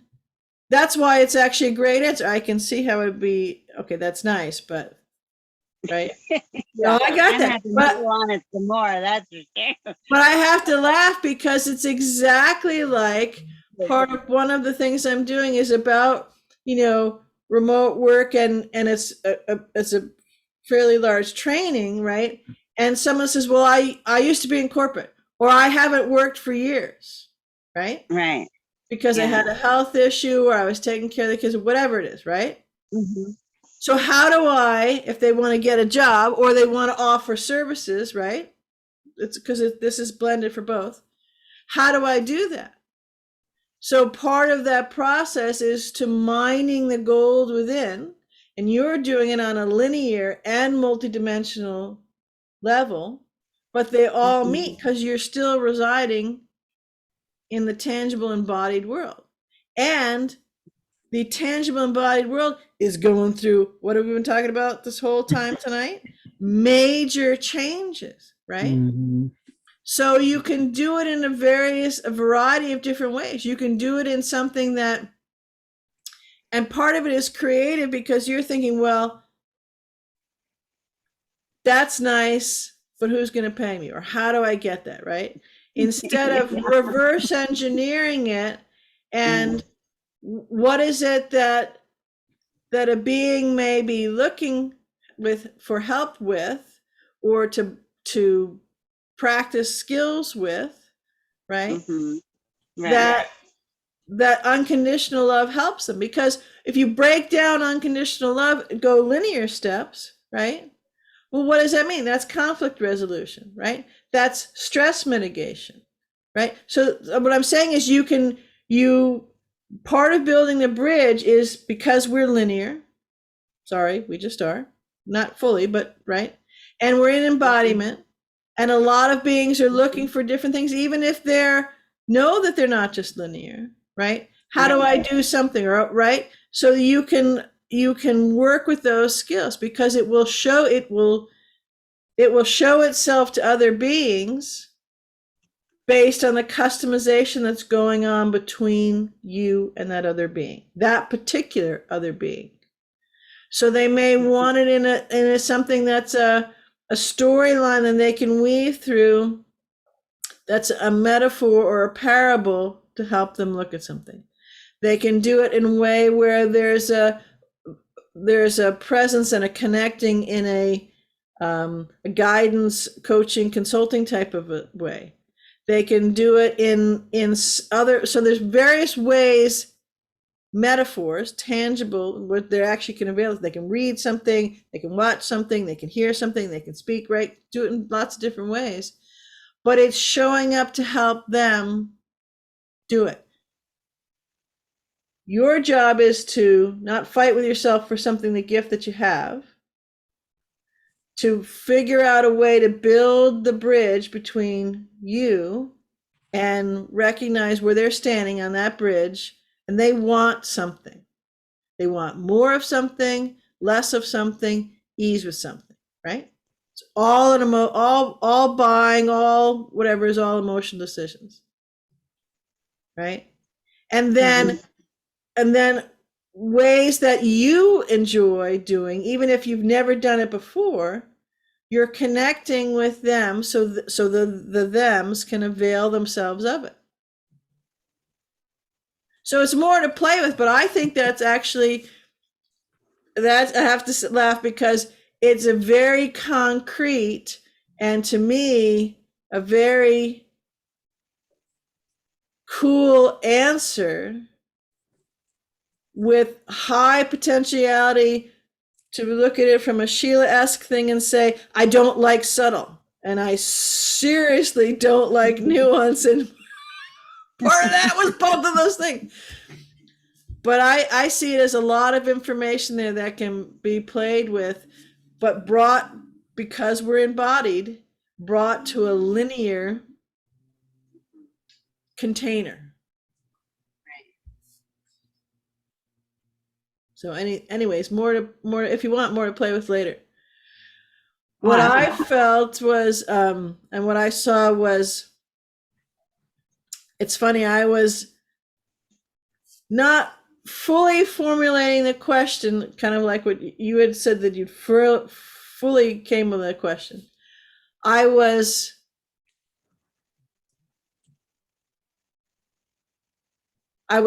kind of seeing, did I want to formulate a question, or did I want to just get what was feedback? And the two, so the coalescing of a question went out, although it wasn't full, right, intentionally yet, and it got met with something, a visual to help me play with it. And the visual was three beautiful lights, and the lights weren't rainbow, but they had a full spectrum of colors in each one of them, and they were three paths, and they were, that kind of went like this, and we're going to, it's not destination is the right word, but going to the promised land is the phrase that keeps coming into my mind. And and the paths were showing that they were my paths to mastery at those things. So part of what I was thinking about, and that's why I didn't want to formulate the question, because I went more up here instead of here, was, interestingly enough, so what is a way to triangulate in on more, hone in more on my thing, right? That I can, a very similar question is phrased a different way. Because in the moment I can do it all. I can pick up a camera and do it. I can do, right? So, and my answer, so it was a vague question and left that way because I didn't want to linearize it. So part of the desire, part of the heart's desire was in there. The answer was actually, as much as it pains me to say it, not actually that vague at all. It was it's pretty clear about the mastery of going and seeing those lights. So those lights is the heart resonating. The heart is making those lights light up. My heart is making those lights, so lighting my pathway light up. And the reason that they have the color is because there's a balance and a neutrality to them, which makes sense, means something to me. And it's and they're not the divergent paths, and I can, well, you can take this path, or you could take that path, or you could take that path, right? Which would be a little annoying because it doesn't mean anything, right? But it was to take all three, which is one path to the mastery of the promised land. So I have to decode more of it, but it means something to me. And it's interesting that that much came in. Well, I love that. And I'll be making a note for us to cover that in one of our future Gal Pal posses, because I would love to hear what you decode further on that. There's, I've had a little bit more come in too. I was shown that the light is not, it's not a wand, it's not a torch. It is the reason I got two separate, whether elven or fairy or elemental, was because there are two separate beings. That light was a being. Cool. So, a shiny one too. Yeah, really, really bright, shiny, tiny. Because I thought I was seeing the light from a wand that she was, kind of carrying as she was, going through and singing, right? Because that's what it, just, it's not like I'm actually looking, so that's at first flash, that's what I assumed. And then I go, oh, wait a minute, no, that's not. So I don't know, I just felt to share that. One of the things I'm being nudged to share right now is, okay, sorry, I just had to check. That's okay. I want to be very clear too, because some more came in on the actual girl, the voice, blonde, short hair, blue, the blue fog. It's the misty, foggy, smoky kind of thing I always see by my. It's almost like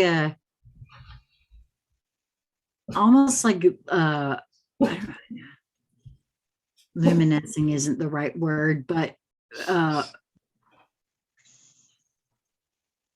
emitting, beaming around her, or I've never actually seen an aura, so it could have been her aura. Sounds like you're saying her Merkaba. Oh, okay, well, could be that. But it was like a sort of blue. And when you started to go like this, right? The video that came in it was an octahedron shaped. Okay, well, yeah, maybe so, because I didn't get a real clear impression. I kind of, it like it presented sort of in that fog mist kind of, and blue, and so I couldn't. It's not like it had a shape or anything that I could really make out. I just saw it as what I wrote was blue fog surrounds her, just the physical presentation. So I just thought I'd share that because it came in while you guys were speaking. So one of the things I was nudged to, this goes with everything tonight, and the whole idea of, that we're on the go line and we're moving forward, and being intentionally doing that, whether it's out there in our interaction with it, in here, all that kind of stuff.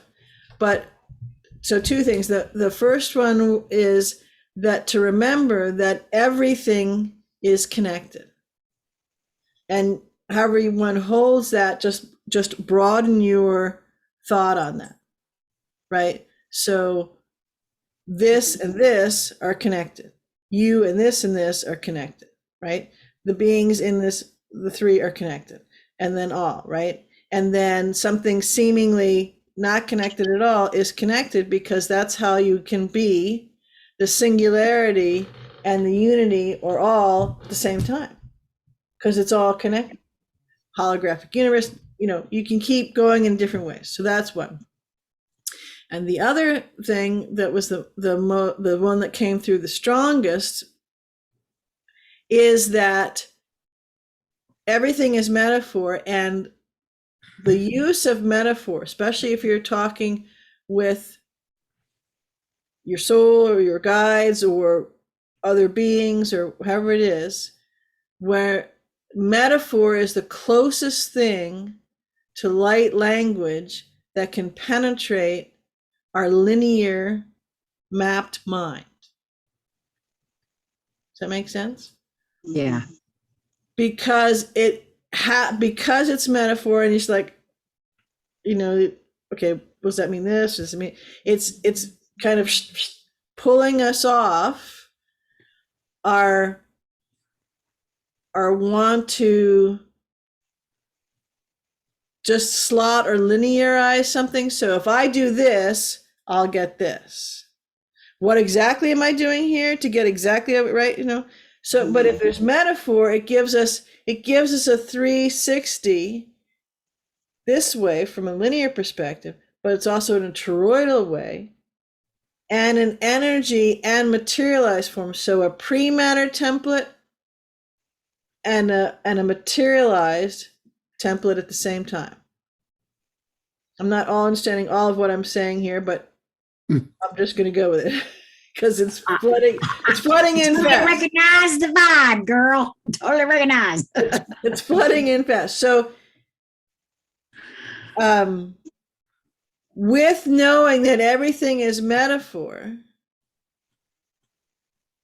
just as we were talking in our last live conversation we were having, where we're navigating the minefields with radiance. So we're meeting it with our heart. We're meeting it in the 0 point. We're meeting it in that place. And when we're beefing up our superpowers, when we're looking to, to find out, well, what's my uniqueness, my uniqueness, my gift, my superpowers for fun, for being of service, for, because, hey, I'm in a linear world and I got to do I agreed to do that. Actually, I agreed to come down to this planet where I knew it was going to be linear. And I knew there was this whole money thing, such as it is right now. I agreed to do that. And that's part of my expansion. I agreed to go play, right? However that is, right? So, but again, if we hold that, just like we do anything else, if we're meditating, or if we're going into our heart, or if we're letting go of things, or we're doing shadow, or whatever, we hold it in a broader way. We kind of we'll say, oh, well, that's interesting, right? We notice it, and rather than so if we can remember that everything is metaphor and then play with it as that. And the way I decode metaphors is that it's straight, this was said and that's there, so that's something. I get a picture of that or a feeling of that, or to me that's like this way. And then I'm the only way I describe it is I'm looking at it and experiencing it in a multidimensional way. So not just what my brain thinks, although my brain's loud, so it's hard to get past that. The heart, what am I sensing? How can I feel from that? Who am I calling in to meet? A radio, a song, a this, or that, right? So the last part that came through in that, and I think this is mostly for me, but I would imagine it's universal, is play with it. So when I shared what came in for me, the 3 roads, and I take this path, it wasn't any of those kinds of things, but I just thought, okay, well, this is what I saw. Like, I just watched this movie and this is what it was. And I'm curious enough, and it landed enough, and I want what I'm wanting more than enough, that I can meet those different things and don't need to obsess about it. So when playing with our superpowers and doing what we're doing here, which is concrete and fantastical at the same time, if we can hold that as part of the tool in our toolbox or part of the view screen. Anyways, that was just what came through. Because I think in playing, I think this is fun to play with these kinds of things, but in playing with this and doing it in a way that's captured, right? And in in linear in business or stuff, it's institutional memory. So now this is part of institutional memory. So the institution of these people getting together and then working on these different things, because it's captured, because it's come together in a way, in an energetic envelope, linear wise and multidimensional wise, it can now then, we can work with it to calibrate ourselves to, yes, this feels good. Oh, I see. I thought I wanted just this, but I see I want more of this, right? The combination. And then it also brings in the, well, great, show me, or great, bring it to me, or great, I'm in the materialized world. So where's that, right? So by all of us playing with this, we're helping each other bring that to fruition. We're expanding our own gifts as well. So unconditional love was the word for that. And I guarantee you that that is full stop. And there are many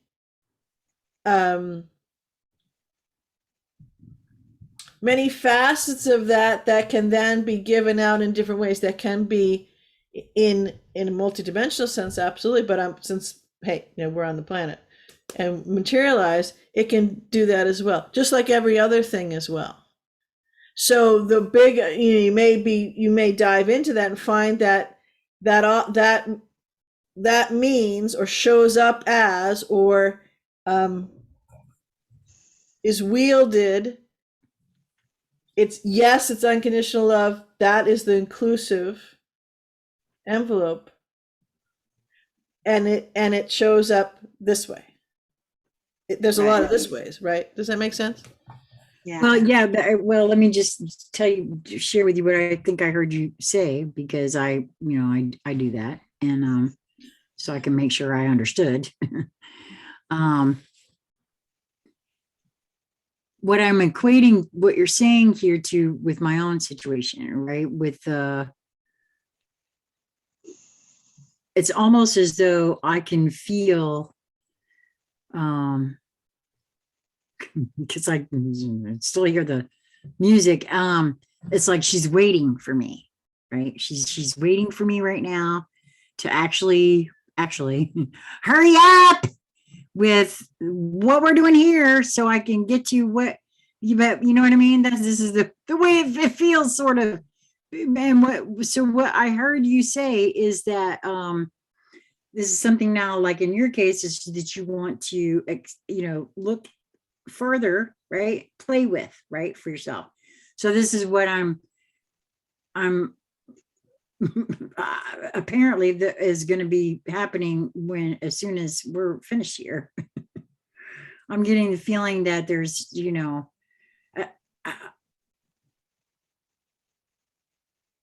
there's something there. I think there's some integration and some stuff that is going to come for all of us, but for me in particular, there's something specific about this. And when you were saying that about the metaphor and everything, see, I was equating it to when I first started doing the intuitive hangout sessions. I would get, when I was feeling into someone's field, I would get things and that I didn't quite grok, right? I mean, I want to rock. I don't know what this is exactly, but I feel like I want to rock back and forth, or I'm feeling like this, like I'm going around. And it took a little bit until I really started grokking what that meant. What did that mean? So is that about what you were speaking on there? You will find, because you said that you may find that it means something different for you than you originally thought, or the metaphor. It'll mean something and to what you really, so you thought this and, right? And I'm smiling because it's beautiful, because the next thing that I was going to say that I didn't know I was going to say, but I was just giving it to myself to say, go with that for a moment, is that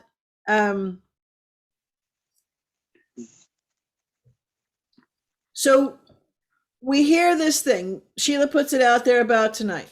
Hey, we're going to play well, we're going to kind of do this, and you want to come play while we're playing, because we can't play live, and we can all play live because we want to be multidimensional, right? So this is again where that intentional being active and participatory in it.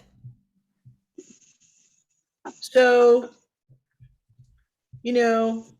it's go time, right? It's on, and the biggest, probably, okay, the whole thing, really, you can slide it into little things. What that means is it's no longer an intellectual exercise at all. Do you meditate and go and have conversations and feel things and see things and sense things, so that there are other realms that you have a direct experience of knowing, even if it's in small ways? They're not just there at Tuesdays at 2 when you go sit down in a chair to go sit there. It's always there. No, that's true. The angels are always there. The guides are always there. You are you in all of you, and source are always there. Mhm. So when we're playing with this, yeah, you can behold as a tiny thing, 3 women getting together chatting, they've invited other people, and they're closing their eyes and they're making shit up, and okay, fine, cool, if that works for you. But that's not being intentional. That's not being participatory. Especially if you leave what each individual you has brought to the table and their experience. Everybody else has disappeared. Then you realize that you stepped into something for you. It happened to you. It happened with you. You called it forth, and it called you to it. It is a coalesced structure. It is as real as smacking your hand. It is as tangible and visceral and all-encompassing as what we think is real. And so in each moment, because, hey, I know there's some moments where I'm doing it, choosing a Huppakan 100 times, right? Or more. We need to keep choosing. Are we going to stay with it? That it's me, that it is real in various. The best analogy I can give is if you ever looked, even a simple photo tool, you can hit the slider for opacity, right? And usually it's at 100%, which means, if you see red, it's full red. You can't see anything behind the red color, right? And you can slide it until it's to invisible, right? So all those components are there, and are we choosing in every moment to keep choosing to acknowledge and to be in a participatory way, in a heartfelt, full-throated way, that this is you, this is it, this is real, all of it, the seen and the unseen, the tangible and the ethereal, because this is what it's go time to. We can't sit on the fence anymore. Even if we think we're jumped the fence a long time ago and we're running out in the field of all, right? and part of we can know that is if doubt comes in, because that takes us out of the 0 point. Because that's just linearizing fully of something. Anyways, the reason I've been asked to do that, because that's really, I know for me, maybe not for anybody else, but for me, that's really part of the playing, because as soon as I go to that other place, it's like someone took a big shepherd's crook, or a theater thing, and yanked me off the stage of my full beingness.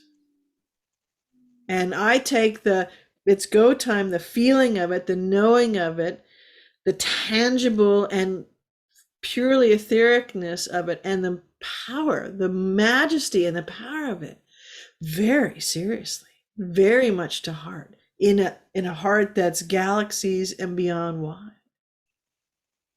And so for me, I make that choice, even if sometimes it's a hard choice, just because, my brain is right, to keep doing it and to be a student and a master and a giddy kid playing with it,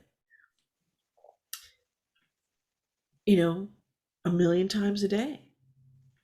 Even when I don't have time because I have to go work, right? And part of me says, well, what I'd really rather be doing is, right, but that's it, because that's how I get to what I really rather be doing, is going through this and integrating it with, I got to go to this work for right now, right? Because everything's changing all at once. And the reason that is such an incredibly delicious thing is that we've been paying attention enough, each individually, to be at it's on. And now how are we going to roll with that? How are we going to play with it more? How are we going to amp that up? How are we going to hyper accelerate that more for us individually, for us in little circles, bigger circles, and the all? Yep. Wow. This is, I'm really glad that you brought this one, BZ. Thank you so much for this. Mm-hmm. That's a lot of fun. Yeah, it really was. I'm really excited too to see now. I'm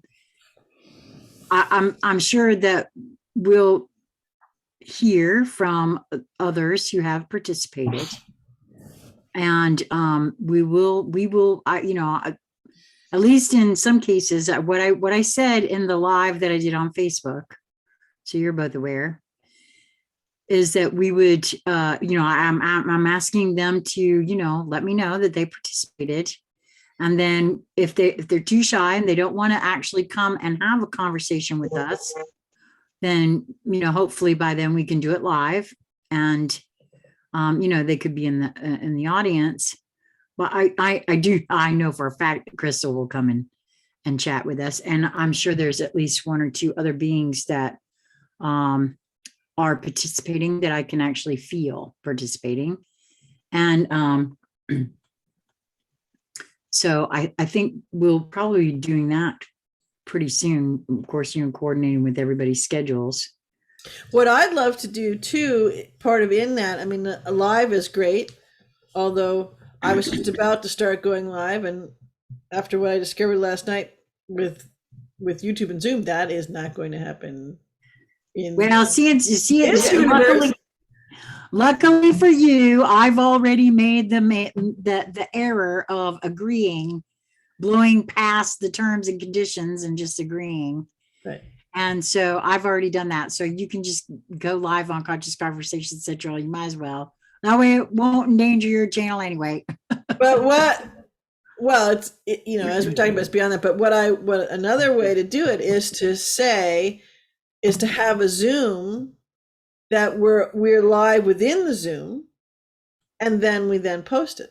So you can do a live that says, hey, we're going to go live in a Zoom setting, and we'll all, those who show up, and etheric, but also in person, and if you just want to put a photograph on, like of a flower, and because you don't want to put yourself, whatever it floats for you, right? Just put that in and it'll show up. And then you can just be actively part of it. You could do in the chat section there. But anyways, it's a way that the energetic is all there in that energetic envelope together. So instead of doing a YouTube live at 1, we're going to do a Zoom live at 1. You go to this link, we're in the room, it's recorded and captured and then put up. Right. Which is fine. It keeps playing. I don't mean just the video, but the energetic envelope keeps playing and expanding, right? Just as each being's playing with, that it's on. It's on. Right. It's on out there, yes, and it's most importantly, it's on in you. Yep, that's true. So we'll be talking about that. I'll either make an announcement or we'll just put it up do it just like you said. We'll just, with the folks that have participated. So, well, this is going to be up on your channel, not mine, because I can't upload it. So while we have done this as a Conscious Conversation Central gig, it's actually going to appear on BZ's channel. So I'll link to it after the fact, and so make sure to go over to BZ Rieger's channel and subscribe while you're there watching this, especially if you're already subscribed to Conscious Conversation Central. And also, I want to say this again because when that bot swarm happened the other day for me, I don't know if it was at the same time or not, but most of my email contacts have disappeared again. And so if you are or were, if you thought you were on my mailing list, my email mailing list, you are not. More than likely, you are not. And so please do, if you want to be notified about what's going on, most specifically, if, there's movement and I disappear from YouTube and or Facebook, because, hey, you never know what's coming up. And be sure to, email me and add me in the subject line. This time I'm printing all those. I'm going to have hard copies. So that's it for me. Anything else from the two of you ladies for this evening? Thank you. I had fun. Yeah, Xander says he loves you all and he needs his mom because he has to go out. Love you, Xander. Enjoy Alrighty your then. Till we meet again, choose joy, everyone. Mwah.